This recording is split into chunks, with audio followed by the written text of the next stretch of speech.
right. So, is this a hinge or a squat? Great. Tick. Is this a hinge or a squat? Okay. Ready? Is this a hinge or a squat? Good. I'll give you a really simple, easy way to tell if it's a hinge or a squat, right? Shoulder relationship with the knee. If it's a squat, your shoulder is going to be above or behind your knee. See that relationship? Hinge, shoulder is in front of you. It's literally just to do with how you are loading from knee to shoulder, and where the load, center of mass, is over top of your center of balance, right? And how you're moving around that. Why is a hinge so important? Well, my daughter, 3-year-old, told me that she learned that babies learn to deadlift before they learn to walk. Right? So 2 feet on the ground, pick something up. Shit, don't know what to do with it now, but I'm going to try and take one step.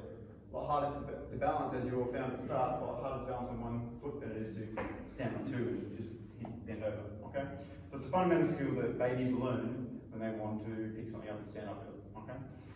We use that to restore just that. Your brain to recognise how to keep your spine stable as you then hinge and your core is on, everything's working together, using the hamstrings, trusting the posterior line, your feet, your calves, how everything's communicating to here and back down. Right? Everything up and back down. So come over to the wall. We're going to do a wall touch.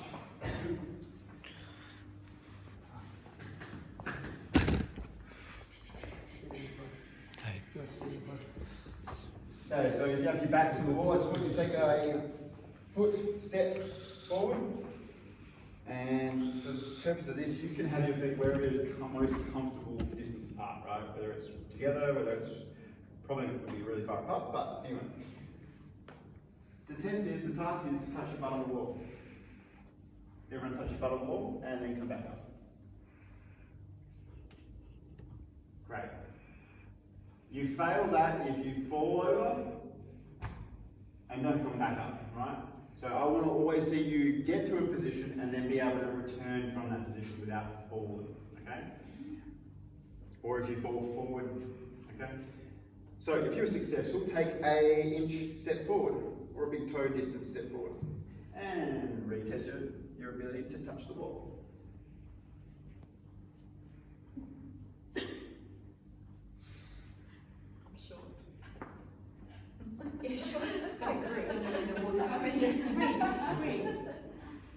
This is good. Everyone's got really nice hinges, right? Okay, so you can all do deadlifts, right? So that's fantastic.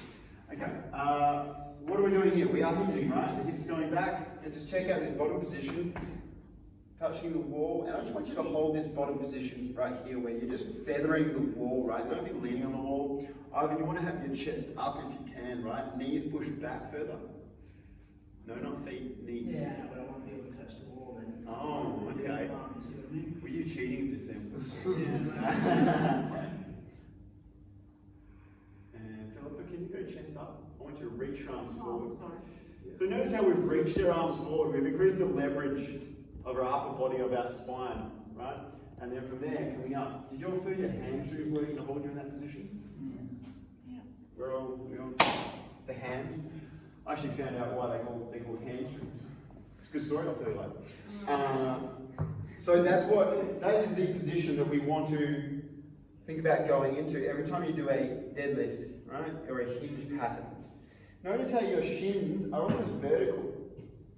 See how the shins are almost vertical? Right? Should be almost. Yep. Do we notice anything else? What are you feeling? Me? Yeah, what are you feeling? Good. You feel good? Fantastic. Coming up from there. So, next step is to add a stick into that. So, we'll give you a stick now.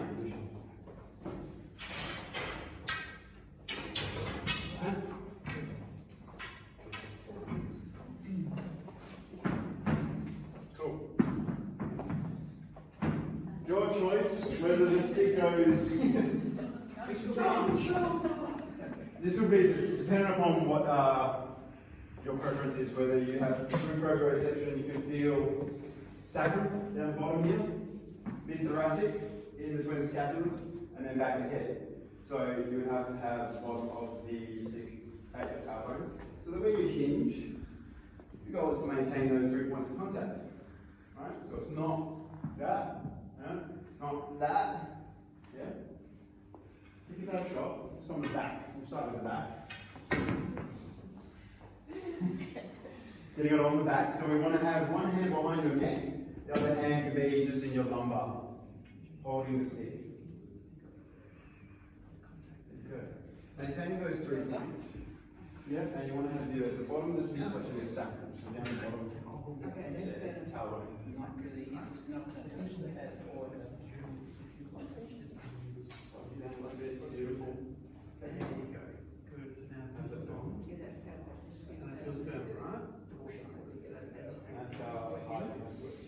Good. And you open up to the chest. There you go. That'll help support. So your spine is where you